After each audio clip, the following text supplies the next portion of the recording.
10 दिन में कर रहे हैं तो अकेला कितने दिन में करेगा, ठीक है। वैसे हम क्वेश्चन करेंगे। तो फर्स्ट क्वेश्चन है, इसके लिए हमारे जो रूल है वो ये है, कभी भी किसी एक का काम दिया है, जैसे 6 डेज में कर रहा है वो किसी काम, ठीक है, तो हमें उसका एक दिन का काम निकालना होता है। तो हम 1 डे वर्क कैसे निकालेंगे, 1/6, ठीक है। और वैसे ही अगर बी का काम दिया है कि वो 5 दिन में कर रहा है किसी काम को, तो बी का 1 डे वर्क निकला हमारा 1/5 डेज। अब इन दोनों का हमने मिलके काम निकालना है, तो हम क्या करेंगे, a प्लस b, इन दोनों का काम है तो एक का 1/6 है प्लस एक का 1/5 है, ठीक है। तो हम क्या करेंगे, इसका एलसीएम लेंगे। एलसीएम लेंगे 6 और 5 का, कितना आएगा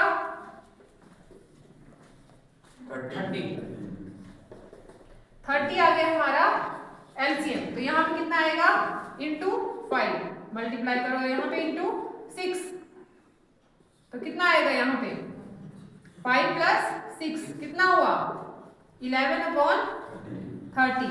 तो हमारा ए और बी उस काम को कितने दिन में पूरा करेंगे, कितना 30/11। लास्ट में फिर हमने उसको उल्टा कर देना है, ठीक है। तो वो हमारा आंसर हो जाता है, ठीक है।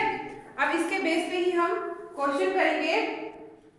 लॉ लिए हैं, first law of motion, second law of motion and third law of motion. तो न्यूटन का फर्स्ट लॉ ऑफ मोशन क्या बोलता है कि अगर कोई बॉडी रेस्ट में है तो वो बॉडी रेस्ट में ही रहेगी। कब तक, जब तक उस पर कोई एक्सटर्नल फोर्स अप्लाई नहीं होगी, ठीक है। फॉर एग्जाम्पल के लिए, जैसे ये बॉटल है आपके पास, ये बॉटल कौन सी स्टेट में है, रेस्ट में। मैंने इस पे फोर्स अप्लाई की और ये किस में आ गई, आपकी मोशन में। उसी तरह के बहुत सारे एग्जाम्पल आपके एग्जाम में आ सकते हैं कि अगर कोई चीज रेस्ट में है और फिर एक्सटर्नल फोर्स अप्लाई करने पे वो चीज जो है वो किस में आ जाती है, मोशन में आती है, तो उसमें न्यूटन का कौन सा लॉ अप्लाई होता है, तो उसमें न्यूटन का फर्स्ट लॉ अप्लाई होता है, ठीक है। इस तरह के और भी बहुत सारे एग्जाम्पल आ सकते हैं आपके क्लास एग्जाम में। अब हम बात करते हैं लॉ ऑफ इनर्शिया। ये न्यूटन का फर्स्ट लॉ है, इसको लॉ ऑफ इनर्शिया भी कहा जाता है। तो इनर्शिया के 3 टाइप्स होते हैं, inertia of rest, inertia of motion and inertia of direction, ठीक है। तो इनर्शिया ऑफ रेस्ट क्या बोलता है कि अगर कोई ऑब्जेक्ट रेस्ट में है और उस पे कोई फोर्स अप्लाई होती है और वो किस में आता है, मोशन में आता है। फॉर एग्जांपल के लिए आप बस में बैठे हैं और बस कौन सी स्टेट में है, रेस्ट में, और बस पे ब्रेक्स अप्लाई होती है तो वो किस में आ गया, कौन सी डायरेक्शन को मूव करेगा, आगे को, तो वो कौन सा हुआ, इनर्शिया ऑफ मोशन। और रेस्ट में हुआ जब कोई ऑब्जेक्ट जो है वो रेस्ट में एक बस में बैठा हुआ है और उस पे अचानक उसको स्टार्ट कर देते हैं बस को, तो उसको कौन सी डायरेक्शन को धक्का लगेगा, पीछे का, ठीक है। तो वो क्या हुआ आपका इनर्शिया ऑफ रेस्ट। थर्ड है inertia of direction. Inertia of direction का मतलब है कि अगर कोई बस है वो चल रही है, ठीक है, अगर राइट साइड को मूव करती है तो आपको धक्का कौन सी साइड को लगेगा, लेफ्ट साइड को। क्वेश्चन इस तरह से भी आ सकता है कि लॉ ऑफ इनर्शिया जो है किस लॉ में अप्लाई होता है, न्यूटन के फर्स्ट लॉ में, सेकंड लॉ में और थर्ड कौन से लॉ में अप्लाई होता है, फर्स्ट लॉ में। न्यूटन फर्स्ट लॉ को लॉ ऑफ इनर्शिया के नाम से भी जाना जाता है।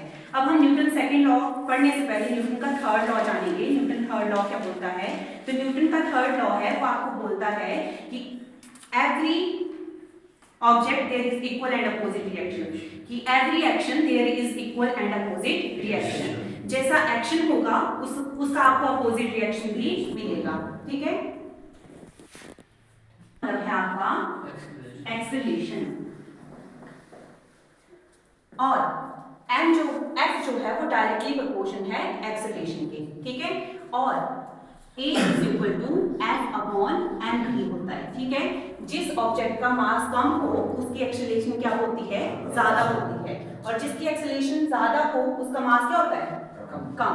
और मास अगर ज्यादा हो तो एक्सेलरेशन कम। ये जो है इनवर्सली रिलेशन है। इनवर्सली रिलेशन का मतलब होता है कि अगर एक ऑब्जेक्ट जो है वो बढ़ रहा है तो दूसरा ऑब्जेक्ट क्या होगा, कम होगा, ठीक है। तो ये कहता है हमारा Newton second law of motion. अर्थव्यवस्था और चिकित्सा के क्षेत्र में दिया जाता है। और नोबेल पुरस्कार जो है ये अल्फ्रेड नोबेल के सम्मान में दिया जाता है। इसमें ये हर नोबेल पुरस्कार जो है हर साल 10 दिसंबर के दिन दिया जाता है। और इसमें ये जो फर्स्ट भारतीय है नोबेल पुरस्कार को